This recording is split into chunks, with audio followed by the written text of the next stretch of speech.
એમાં ને એમાં પાછા મારામાં લય થઈ જાય છે, એમ જનક રાજાનો અનુભવ કહે છે.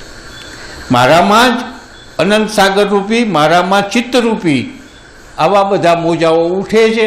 મોજાઓ એટલે આવા સૂર્ય, આવી પૃથ્વી, આવા ગ્રહો મંડળો, આ બધું જે છે એ મારા આખા મહાસાગરની અંદર આવું બધું થાય છે. એ કેવું છે? પરમાણુ જેવું. આ પૃથ્વી થાય, ઉત્પન્ન થાય, સૂર્ય ઉત્પન્ન થાય, સૂર્ય કુટુંબ બધું થાય, અને વળી પાછું એમાં ને એમાં લઈ પામે. એ બધું જે થાય એ માત્ર ક્ષણમાં થાય છે એની દૃષ્ટિએ, અને એ બધા અણુ પરમાણુ જેવું થાય છે. એટલે એમણે દાખલો દીધો મહાસાગરનો અને મોજાનો. હવે ક્યાં મહાસાગર અને એની અંદર મોજાની સ્થિતિ શું, એની અંદર પરપોટાની સ્થિતિ શું? એટલે મહાસાગરના પરપોટાની સ્થિતિ મહાસાગરની સામે કંઈ જ નથી. એવી રીતે આખા બ્રહ્માંડમાં વ્યાપ્ત છે. એની અંદર પૃથ્વી થાય, અને પૃથ્વીની ઉપર જે આપણે બધા જીવો ઉત્પન્ન થાય છીએ અને પાછા લઈ પામી જઈએ છીએ, એનું શું? એટલે એમ કહે છે, એટલે દાખલો આપી અને પોતાની સ્થિતિ વર્ણવે છે. અત્યારે આ રીતે એની સ્થિતિ વર્ણવી છે. આગળ એમ કહે છે, અનંત મહાસાગરરૂપ મારામાં ચિત્તરૂપી વાયુ શાંત થઈ જતાં જીવરૂપી વેપારીનું જગતરૂપી વહાણ ભાંગીને ડૂબી ગયું. હજી સાગરનો અને પોતાનો દાખલો દ્રષ્ટાંત બે સાથે જ રાખે છે. હજી પણ આગળ એમ જ કહી રહ્યા છે કે અનંત મહાસાગર રૂપ મારામાં ચિત્તરૂપી વાયુ શાંત થઈ જતા, જેવી રીતે વાયુ શાંત થાય, મહાસાગરની સપાટી ઉપર જે વાયુ એકદમ આવે અને જે મોજાઓ ઉત્પન્ન થાય, અને પાછા જો વાયુ મટી જાય તો એ એકદમ શાંત થઈ જાય. એવી રીતે મારામાં પણ આ હું અનંત આવો જે મહાસાગર રૂપી જે બ્રહ્માંડમાં વ્યાપ્ત છું એવો, એની અંદર આવું બધું થાય અને ચિત્ત શાંત થતાં આ બધું પાછું શાંત થઈ જાય છે. એટલે શાંત થવું અને પાછું ઉત્પન્ન થવું, એટલે આવા જે સૂર્ય કુટુંબો ઉત્પન્ન થવા અને આવા જ જે સૂર્ય કુટુંબો પાછા લય થઈ જવા, લય થઈ જાય એટલે શાંત થઈ ગયું કહેવાય. અને આવા સૂર્ય કુટુંબો જે છે એવા પાછા અસ્તિત્વમાં આવવું, અને એનું પાછું એની બધી ક્રિયાઓ ચાલુ થવી. એવા કંઈક કરોડો વર્ષોએ આ ફેરફાર થાય, કરોડો વર્ષે આવા સૂર્ય કુટુંબોનો લય થાય, અને કરોડો અબજો વર્ષે પાછા નવા સૂર્ય કુટુંબો આવે. એ સમયની મર્યાદામાં કંઈ જ નથી. એ ચેતનની મર્યાદામાં, જે સમયની મર્યાદામાં, એને સમયની સાથે કોઈ સંબંધ જ નથી. સમયની સાથે સંબંધ આપણે છે જે અનંત છે, જેનો જન્મ નથી, જેનો મરણ નથી, એવું જે તત્વ છે એને સમયની સાથે કેવી રીતે મર્યાદા હોઈ શકે? સમય આપણા માટે છે, સમયની મર્યાદા આપણે સમજીએ છીએ કારણ કે આપણે પૃથ્વી ઉપર છીએ, અને પૃથ્વી ઉપરથી સૂર્ય ઉગે અને આત્મે એમ આપણે એક અનુભવીએ છીએ એવી પ્રકારનું. અને એક કાંટો મારે એટલે આપણે એમ કહીએ કે એક દિવસ થયો, રાત્રિ થઈને એમાંથી આપણે ગણીએ. એટલે આપણી સમયની માપપટ્ટી આપણી પૃથ્વી ઉપર છે. આપણી પૃથ્વીમાંથી આપણે બહાર જઈએ પછી આપણી જે આ માપપટ્ટી છે સમયની, એ ક્યાં રહે? કોની સાથે સરખાવવું? કે ક્યાં સૂર્ય ઉગે અને કેવી રીતે સૂર્ય આત્મે, અને કેવી રીતે આપણે દિવસ વાત કે પંચાંગ ગણીશું? કેવી રીતે આપણે આપણું કેલેન્ડરનું પાનું આપણે કેવી રીતે ફાડીશું? કારણ કે આપણે પૃથ્વી પર છીએ ત્યારે આપણે કેલેન્ડરનું હવાર પડે ને કેલેન્ડરનું એક પાનું ફાડીએ. પણ આપણે આગળ ખૂબ આપણા પૃથ્વીના ગુરુત્વાકર્ષણથી બહાર વ્યાઈ ગયા અને પછી ત્યાં આપણી પાસે એવું હોય તો આપણે એને દિવસ રાત કે સમય કેવી રીતે ગણશું? ગણી શકાય એમ જ નથી. હવે એવી જે સ્થિતિ છે એ અનંત છે, એની કોઈ મર્યાદા નથી. એટલે એમાં હવે કેટલાય આવા પૃથ્વીઓ ઉત્પન્ન થઈ ગઈ ને કેટલી થઈ ગઈ. અને જ્યારે જ્યારે આવી પૃથ્વી સૂર્ય કુટુંબો લય થઈ જાય છે ત્યારે હું શાંત છું, અને નવી પૃથ્વી ઉત્પન્ન થાય છે ત્યારે આ એક મોજાઓ ઉત્પન્ન થયા એમ ગણાય છે. એ પણ એની સાથે હું તો શાંત જ છું. આ તો કહેવા માટે છે કે આવા મોજાઓ ઉત્પન્ન થાય અને આવા થઈ જાય ને પાછા લય થઈ જાય, એટલું જ છે, બીજું કાંઈ વધારે કાંઈ છે નહીં. આવા અનુભવો એમને પોતાને જે થયા છે એ પોતે કહે છે.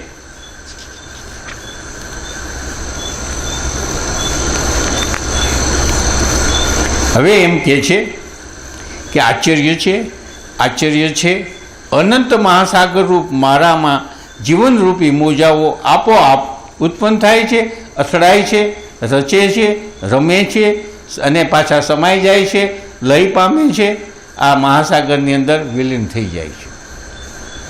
આ જ વાત જે હમણાં થઈ એ જ વાત છે કે જે એ મોજાને કહે છે એ મોજાને ખરેખર આવા સૂર્ય કુટુંબોની વાત છે કે મારામાં જેમ મોજું, જેમ સમુદ્રમાં મોજું ઉત્પન્ન થાય એમાં એક સૂર્ય કુટુંબ, કોઈ પૃથ્વી, અને પૃથ્વીનું નામ તો આપણે પાડ્યું છે, સૂર્યનું નામ તો આપણે પાડ્યું છે, આ બધા જે ગ્રહો છે એના નામ આપણે પાડ્યા છે.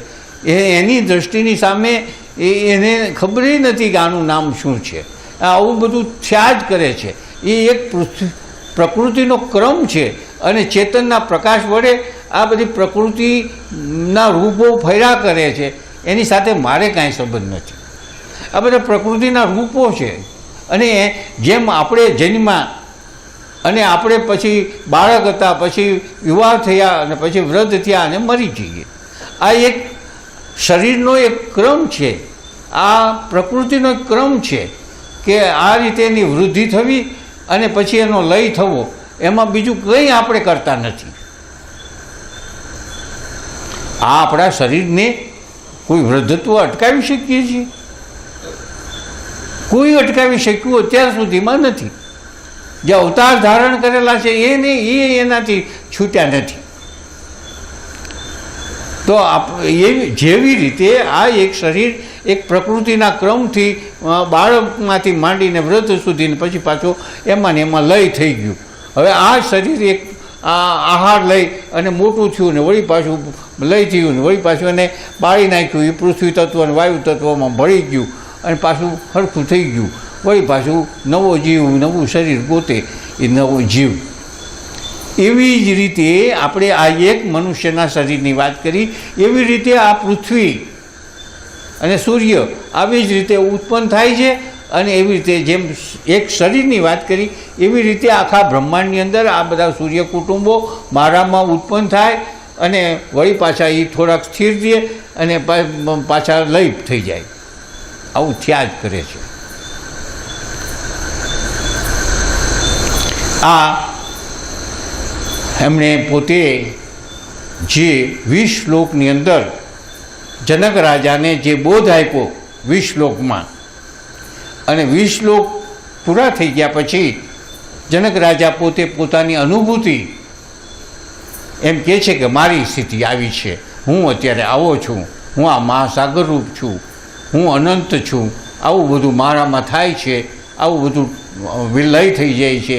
આ બધું એની જે હું અત્યારે જીવ નથી, દેહ નથી, હું આવો છું એ આપણે આજે આજ સુધી આપણે એના 25 શ્લોકની અંદર આપણે બધું એની પોતાની સ્થિતિ જે હતી એ બધી જાણી કે અત્યારે જનક રાજા આવા છે.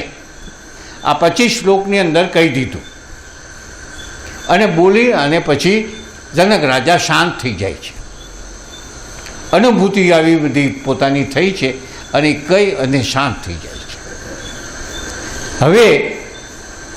હવે અષ્ટાવક્રજી જનક રાજાને જે આ બધું કીધું એ બધું ગુરુજીએ યાદ રાખ્યું છે.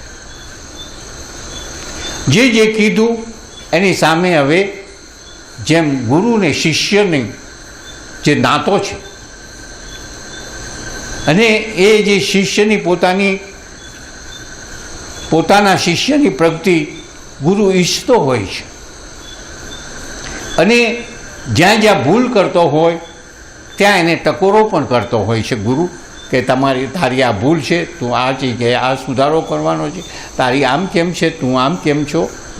અથવા જે કંઈક સારું હોય તો એના વખાણ કરે છે, જે કંઈક ખરાબ હોય તો એનું કહે છે. આ ગુરુ શિષ્યના આ સંબંધો આદિકાળથી ચાલ્યા આવે છે.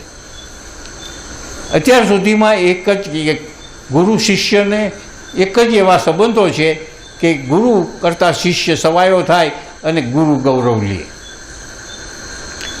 એ સંબંધ ગુરુ શિષ્યના છે. અહીં પણ એવી જ રીતે છે કે અત્યાર સુધી પોતાને 20 શ્લોકમાં કીધું, શિષ્યે 25 શ્લોકમાં પોતાની અનુભૂતિ કીધી.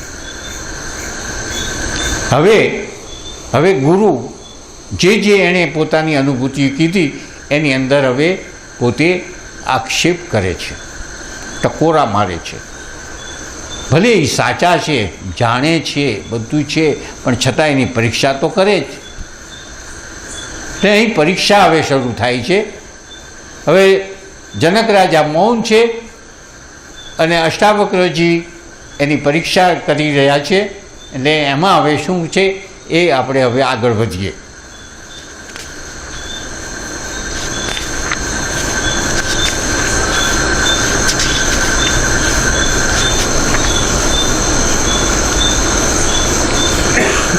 હવે અષ્ટાવક્રજી કહે છે, હે જનક, આત્માને તત્વ દ્વારા અવિનાશી એક અદ્વિતીય જાણ્યા. આત્મજ્ઞાનથી અને ધૈર્યવાન તને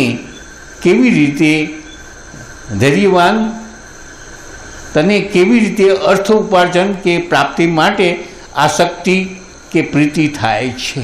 પ્રશ્નાર્થ છે. હવે તું એમ કહેશ, જનક રાજાને ગુરુ કહી રહ્યા છે કે તે પહેલા શ્લોકથી માંડીને અત્યાર સુધીમાં જે તે એમ કીધું છે કે આત્માને તત્વ દ્વારા અવિનાશી અને એક અદ્વિતીય જાણ્યું એમ તે તું કહેશ કે હવે તો હું આત્મતત્વ છું, હવે હું શરીરથી પર છું, મારે હવે આખા બ્રહ્માંડમાં હું વ્યાપ્ત છું, હવે મારે કંઈ કરવાનું રહેતું નથી, હું કાંઈ કરતો નથી. આવું તું બધું બોલ્યો, આવું બધું તે કીધું, તો એ જનક તું અર્થ ઉપાર્જન માટે થઈને એની પ્રીતિને આસક્તિ તારામાં શું કામ છે? આવું તો મને દેખાય છે. અર્થ ઉપાર્જન એટલે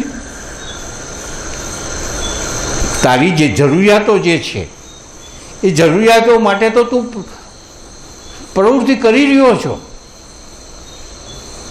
હું જોઉં છું તને.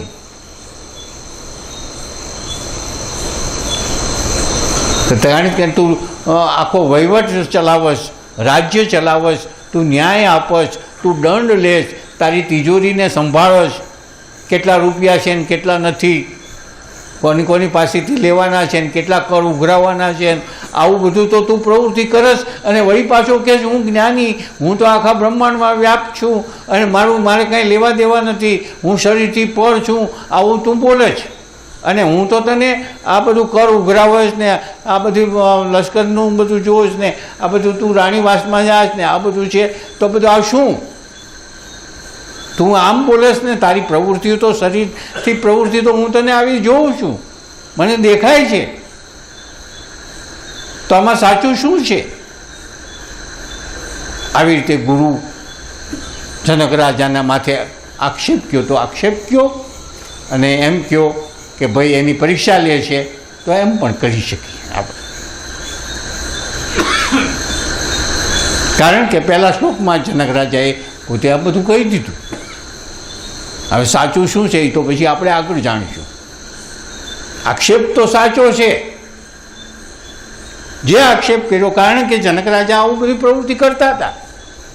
આ બધું જ્ઞાનની વાત કરી દીધી, પછી શ્લોકની અંદર કર્યું, પણ છતાંય એ તો પ્રવૃત્તિ તો એમની ચાલુ જ હતી.